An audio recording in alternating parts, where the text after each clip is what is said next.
Welcome to In Your Element, the podcast that unlocks practical wisdom in higher education, where leadership meets real talk. I'm Brendan Hinkle, Manager of Solutions Engineering here at Element 451. And I'm Daniella and Brendan, Element 451's Director of Customer Success and Engagement. Join us every other Thursday for discussions with everyday heroes using Element 451 in enrollment, marketing, and student success. We'll unlock the practical tips to help you make waves on your campus.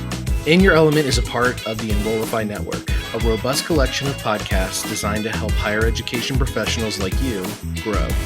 Explore our other shows at enrollify.org or check out some of my personal favorites linked in the show notes below. Enrollify is made possible by Element 451, the leading AI-powered all-in-one student engagement platform, helping institutions create meaningful, personalized, and engaging interactions with students. Learn more at element451.com. All right, everybody, welcome back to In Your Element. I'm super excited for today's guest because right before we were recording, we were just singing the praises of one of the best professional development memberships organizations, I think in our industry, High Ed Web, which is where Brandi and I met. But I am pleased and excited to welcome Brandi Hess, the Director of University Web and Digital Content at the University of Southern Indiana. Brandi, welcome to In Your Element. Hi, thanks for having me. Thanks for being here. I'm super pumped because we spent the last 2 years at High Ed Web, and I am excited to talk about your story because you're unique in that USI is a Bolt-only partner of Elements. I know. And not just Bolt-only, first ever Bolt-only. That's right. Wow. First ever official Bolt-only. Yeah, I mean, what an honor, right? Yeah, I didn't know you guys are That's the awesome. trailblazers. Well, yeah, we had so many use cases of people that were current partners that came in and adopted it. So we're like, they love it. But the first group to come in and get it, you guys kind of trailblazed that. So exciting. Awesome. Yeah. So tell us, Brandi, what you were looking for a chatbot, right? And what were you looking for in a chatbot? Why did Element stand out to y'all? Why was it a good fit? Tell the people what they want to know. That's right. It was about this time last year that we had decided we had thought about building one in-house with our team, but then we thought, instead of like using all those resources to create a chatbot, we could spend that time doing something else and then just look for a vendor to provide that service. And so that search started about a year ago. We met Element 451 at High Ed Web last year, and that's where we found out about this Bolt bot there. And so when we came back from the conference, we started doing just some like vendor previews and that sort of thing. And what we were looking for was, something affordable right away, mainly because, we didn't have this as a budget item before. This was, something new. So we knew that we would have to do a budget ask and make sure that it was something that, benefited the entire website and not just certain parts of the website. So we were also looking for something that could be used on all of our pages and not just, maybe like admission specific or graduate specific pages, but something that could go on everything. And then we were looking for ways to help our audience find what they needed to cut down some of the email and call volume on things that we felt were answerable on our website if people just, kind of looked, like, how do I get my transcripts? Or do freshmen have to live on campus? Things like that. So some of the vendors that we looked at were very like admissions focused, and they were very conversion focused. Like they didn't really care about answering a question. They just wanted you to sign up for a visit or sign up for the RFI form or something like that. Like it was just very focused. And then one of them, they wanted you to preload like all sorts of questions and answers into a database for their AI chatbot, but that wasn't really an AI chatbot. So I wish we had sound bites like some wah, wah, wah, like that. That's one of the biggest things we talk about whenever we talk to people about it. We're like, you don't want a decision tree. That's silly. Right. I mean, and the AI is so fluid where you just you just want it to just go off of what you have on your website or like in your loaded knowledge base and not have to like think ahead of time of what's something somebody's going to ask me. It's not the way AI is going, Yeah. Well, and that's what I honestly, so many conversations we have, it's almost like re-educating people on what impact these can have because there's so much pent up frustration with chatbots and what that means from how you stand it up to even how it executes and actually talks with a student. I still, the most powerful way to showcase how different ours is, how different Bolt is compared to chatbots is to show them. A lot of times I'll literally pull up either. So if they already have one, I'll go and I'll just have a conversation with them right there in the call. I'm like, see how you would not like this experience. Yeah. See how it's literally pointed. Like you say something like, hey, I don't know what I want to study. And it's like, oh, here, go look at our program page that has about 800 links of our 300 programs and find out what you want to do based off of that search. And so, yeah, I mean, it's about connecting with the student. It's about having a conversation with them and guiding them, not just pointing them to a landing page or being a question and answer bot. Yeah. I think I also want to mention here too is that one of the things that we've been like delightfully surprised at is just how polite the chatbot is. I mean, because some of these questions, when you come in and you look at the transcript, and it's just like they're not providing a lot of good information, or they're not wording the question really well. Like if it was me, I'd just say, "Huh? What?" But no, the chatbot is like super polite and was like, "I don't quite understand. Could you ask that again?" It's just Yeah. very delightful conversation. I think it's so important that you were looking for a conversational bot because I literally sat in a meeting with a partner the other day. We were talking about how to build out their knowledge base, and they were going down the decision tree, logic tree route. And I paused and I was like, listen, the bot's job is to conversationally answer the question. So think about that when you're building your knowledge base. And they were like, whoa, you could see like their mind shifting. You guys were really ahead of the game in thinking that way because Oh, people are so used to those Meaningful. traditional bots that if you were actually thinking, I want something that will answer that student's question. I think a year uh-huh. ago, not a lot of people were thinking that way. So kudos to your team for having that be a criteria. Yeah, and one of the other things too, I mean, whenever I say we have it on every page, like we're really treating this as an any audience member tool. So we have like our employee handbook as part of I the love that. knowledge base, and we have sports information in there. We have alumni information in there. So really, any audience person that comes to our site and Mhm. is asking any sort of question, our chat bot, his name is Archie, so it's ArchieBot, that he can answer that, like whoever you are. That's awesome. So let me ask you this. So we've kind of talked about the journey of what you all were looking for, things like that. Now, what about some examples of when you were able to observe it as you've kind of launched it, where it helped you or a student solve a specific problem or it enhanced their experience? Kind of like a cool story that you can maybe can pull out of that. Right. So one of the things that we noticed, like we launched this in about like the end of April. And so I remember it was like towards the beginning of summer, like our summer session. And it's typically the time where students who are maybe local to us, but they go to university someplace else. And so they come home for the summer and they want to take a couple of classes, here with us, so then they can transfer that back to their, main institution. And so in the transcripts, I was noticing that our chatbot was having difficulty answering how someone would apply that's just kind of like a temporary student or, is just there to take a couple of classes. And we didn't have a good answer for it because we didn't have a good answer for it on our website.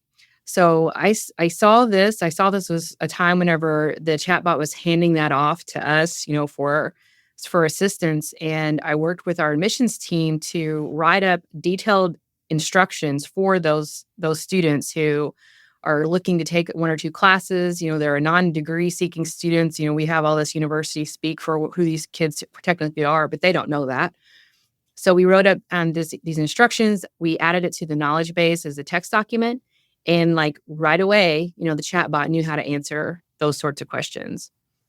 I Yeah. think that's been one of the most enlightening things for us is like, we looked at this as a tool to help alleviate some of the work that we had with like all extra phone calls, extra emails, and that sort of thing. But it has revealed to us like these knowledge gaps that we have, which is very insightful for a website, but then also like what people are looking for.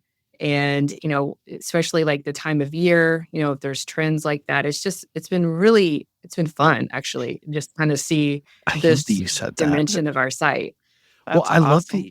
I love that you said fun because I actually said it probably sounds cheesy whenever I'm demoing it to people to buy. They're like, "This guy's full of it." He says it's fun, but but it is, right, because it's not hard. Like it reveals these gaps that you probably have from a process communication standpoint already. It's Yeah, just not revealed because students probably are wondering this and they just don't have a way to find it out. So it right. helps you fill those gaps. But then once you're kind of like alerted of it, it's easy to fill the gap. Like you said, you put together a text, you loaded it in, and it just knew how to do it now, right? Absolutely. It's Yep. it's fun. It You is. also, I also think about the students who are afraid to ask questions. Mallory, our chief strategist of Enrollify, tells the story when she was a guidance counselor. She posed anonymous questions, and the number one question students asked were, "Do I bring my own toilet paper to the dorm?" And nobody asked her that to her face. But once they got behind a computer, and it's like, that's the same. You didn't know these students were looking for this information or asking these questions until you gave them the opportunity or a safe space to be able to do that. And now you're Sure. better serving your students because you gave them a space to ask those questions. So Yeah. they don't know what they don't know. They don't know what to ask. It's so confusing. There's so much going on. That process sounds like it needed some additional texts and steps for Mhm. it. So I love that example. That's a great one. Yeah. That's awesome. What about some of you mentioned some trends and types of Mhm. years or cycle time of year. What are some of those trends and themes that you've noticed as you're combing through these transcripts or paying attention to that data? Yeah.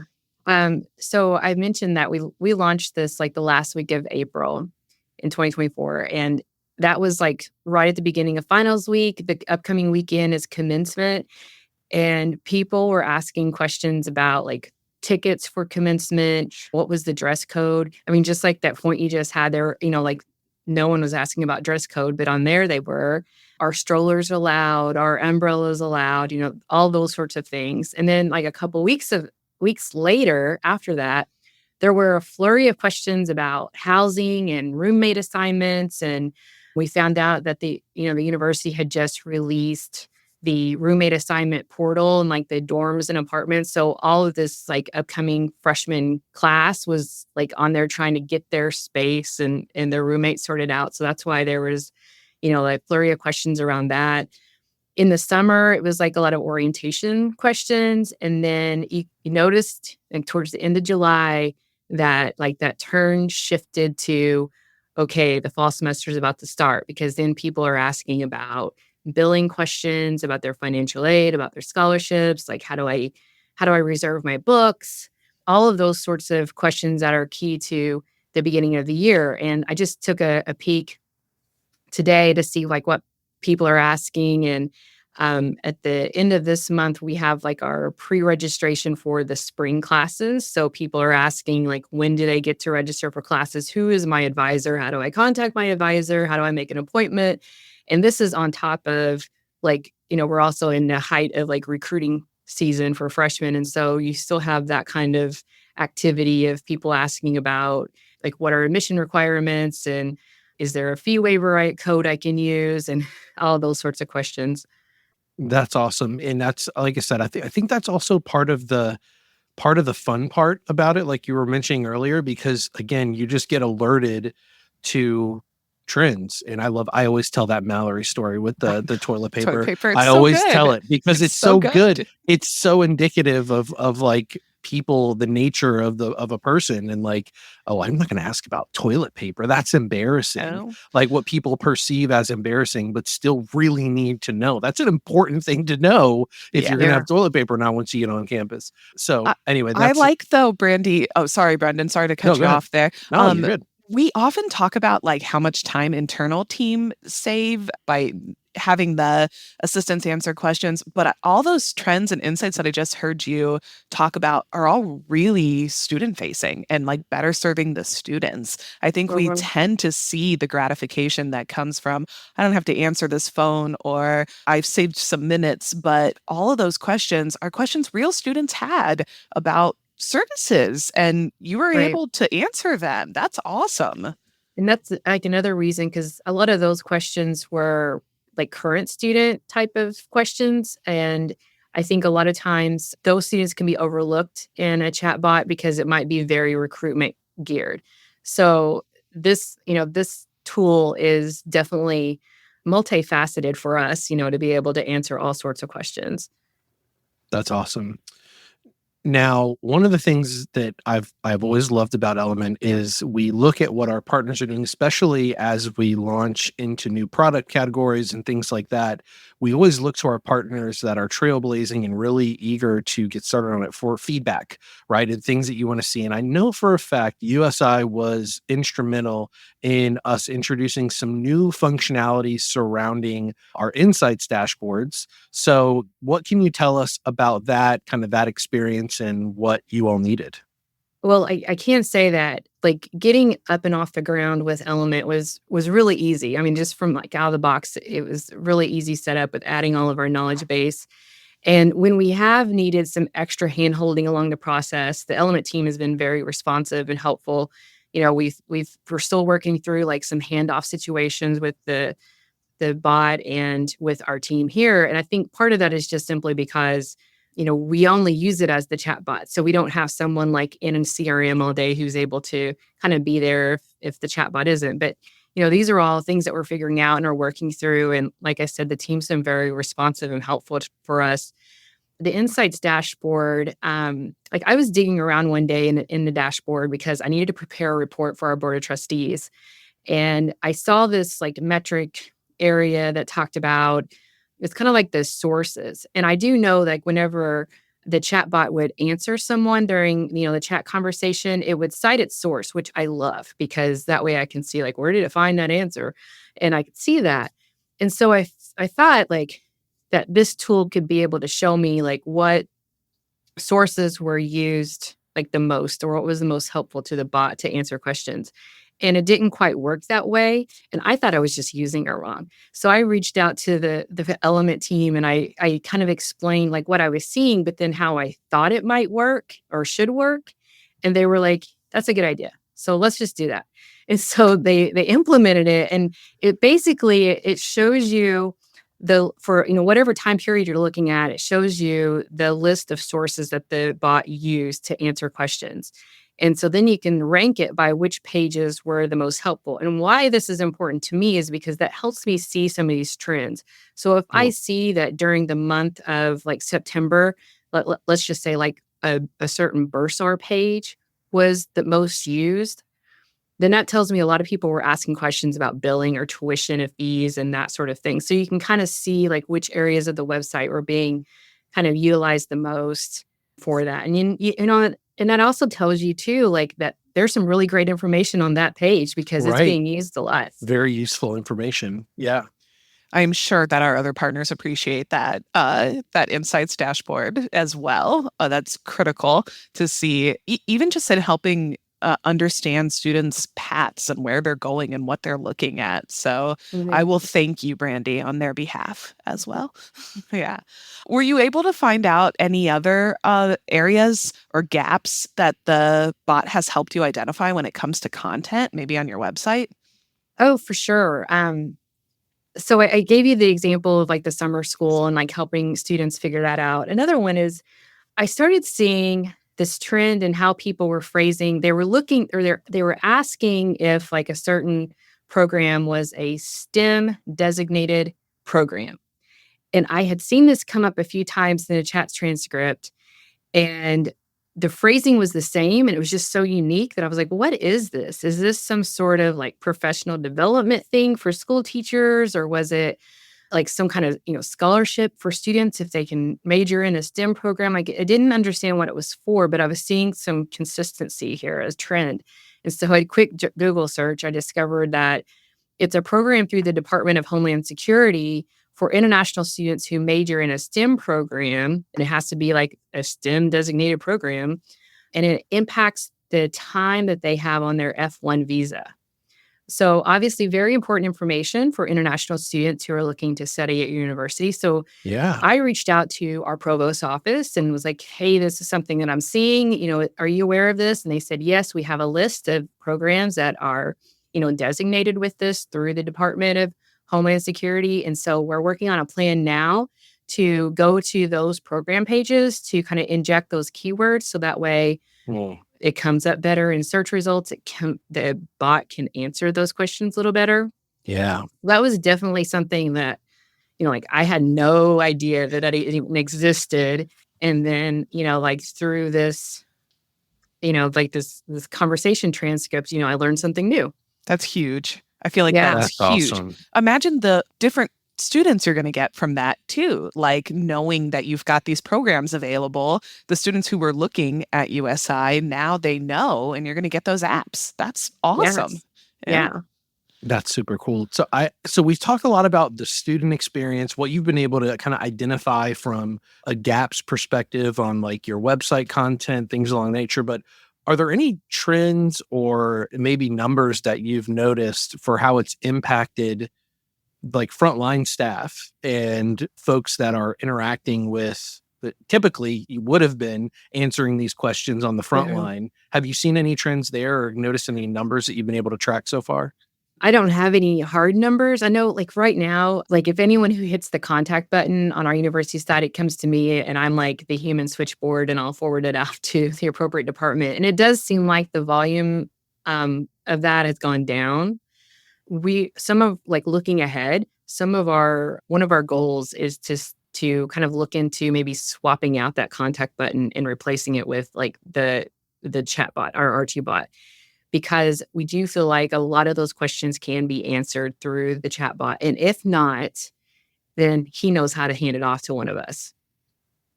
So that's probably something that we might be looking at in the next year is doing something like that. Is there anything else that you might be looking at? Like I said, you've tackled really a big chunk of making that big step of implementing something like this, but are there any like you can see on the horizon, implementing it with different roles, like with AI assistants and things like that? Anything you have on the horizon? Well, we are working on a new like academic program pages. And so being able to like kind of have a more prominent, search area on those pages where people can ask like program specifics just right there is like a kind of a long-term goal. I haven't even looked into like how we might do something like that. And I haven't brought that up to our element team yet. So, but those are things that, we would have, I guess, on the horizon. Awesome. Very, very cool. And I'm just going to cheat a little bit, everybody. While you guys were talking, I logged in to your instance, Brandi. I know. Cheater, pumpkin eater. You asked about numbers, but I can tell you that this one's actually kind of cool. The average messages per conversation is 2.37. And to me, that says that a student is getting their question answered in less than 3 exchanges. And that's huge, right? Like imagine the time you spend like, if you pick up the phone or if you have to reroute somebody or if you're like forwarding an email, the fact that a student can have 2 exchanges less than 3 and get that question answered, that's great customer service. That is a great student experience. So I did cheat a little bit, but you can put that feather in your cap, Brandi, when you're reporting out. And I know I mentioned earlier about, like the chatbot is just so polite, but we've also noticed that in the exchanges, people will say like, thank you to the chatbot and have a nice day to the chatbot. And I'm over here like scratching my head, like, do they know? Do they know it's not a real person? But that's okay. That's okay. Archie's Archie, right? Yes, doesn't need to be AI. Oh, this is great. It reminds me a little bit too. I know this is like kind of off topic, but we have the little robots that deliver food on campus. Oh, and that's cool. Our students love those little guys, and how they're, like they'll sometimes fall off the sidewalk and they'll make sure that it's put back up right and everything's okay. And so I think we have generations of students that like, the bots. I tell this to people all the time. And usually you're talking to people that are like, in our age range. And they're like, no, that's silly. That's not true. I'm telling you, this upcoming generation, they prefer talking to AI or dealing with robots as opposed to people. Like it sounds strange. It's weird, but it's true. Like the preference is there. And, so like you said, sometimes they do it better than we can, right? They're nicer than we are. They're more polite. They're not judgmental. And that's the perception of what students see as well. So awesome. Well, we do have one more box to check, right? And it's a tradition here on the show that we ask everybody that comes on, but we'll toss it over to you and see what you give us. So when are you in your element, Brandi? I feel like I'm in my element mostly when I'm in problem solving mode. I mean, I feel like that's what we do in our jobs every day is like we're trying to solve a problem. And it could be as simple as fixing a broken link or, fixing some content on a page that's just not working. But we're always trying to figure out how to fix things, how to make it better, how to fix a user experience. And with this ArchieBot that we have, it's opened up a lot of, new problems to fix, but they're good problems because, they're showing us where we have gaps in our knowledge base and we can fix our website. And so these sorts of things, I guess I'm kind of a geek at it. They're fun to me. I love it. And so that's whenever I feel like I'm most of my element is just like problem solving. Let's figure it out. Let's make a plan. Let's do this. I love that. And that's an analogy that I use quite often is, there's more, like you said, more or different work has been created, but it's because someone went in and turned the lights on in a dirty room, and now it was always dirty. The work was always there, but now you're aware of it. And now you have a tool that can help you fix it. And it's more like having a maid, right? As opposed to having to go and do it yourself. So it's nice. And I really don't know how else we would have discovered these knowledge-based gaps. That's a good point. I don't, because, Google Analytics isn't going to tell me that. A site monitoring tool isn't going to tell me that. It's just telling me broken links and accessibility scores and that sort of thing. I don't know of another tool that's going to show me where these gaps are in our knowledge bases to kind of give me marching instructions on where to fix it and how to fix it. That's fantastic. Thank you so much, Brandi. This has been super helpful. And for those of you who are wondering why this went so smoothly, Brandi used to be a podcast host. So I feel like this was a very professional podcast for us, Brendan. Yes. I was like, man, this is great. This is just great. A good episode. We're flowing. And that's what you get when you've got former podcasting experience. You could see it just come out in this podcast, Brandi. So thank you very much. I blame the host. You guys have been great. It's been fun, and I appreciate it. So, thank you so much. Thanks so much, Brandi. Thank you. In Your Element is part of the Enrollify podcast network. If you like this podcast, chances are you'll like other Enrollify shows too. Our podcast network is growing by the month, and we've got a plethora of marketing, enrollment, and higher ed technology shows that are jam-packed with stories, ideas, and frameworks, all designed to empower you to be a better higher ed professional. Our shows help higher ed marketers and enrollment professionals find their next big idea and feature a selection of the industry's best as your host. Learn from Mallory Wilsey, Artis Kadu, Maya Demishkovich, and so many other of your favorite leaders in higher ed. Enrollify is made possible by Element 451, the leading AI-powered, all-in-one student engagement platform, helping institutions create meaningful, personalized, and engaging interactions with students. Learn more at element451.com.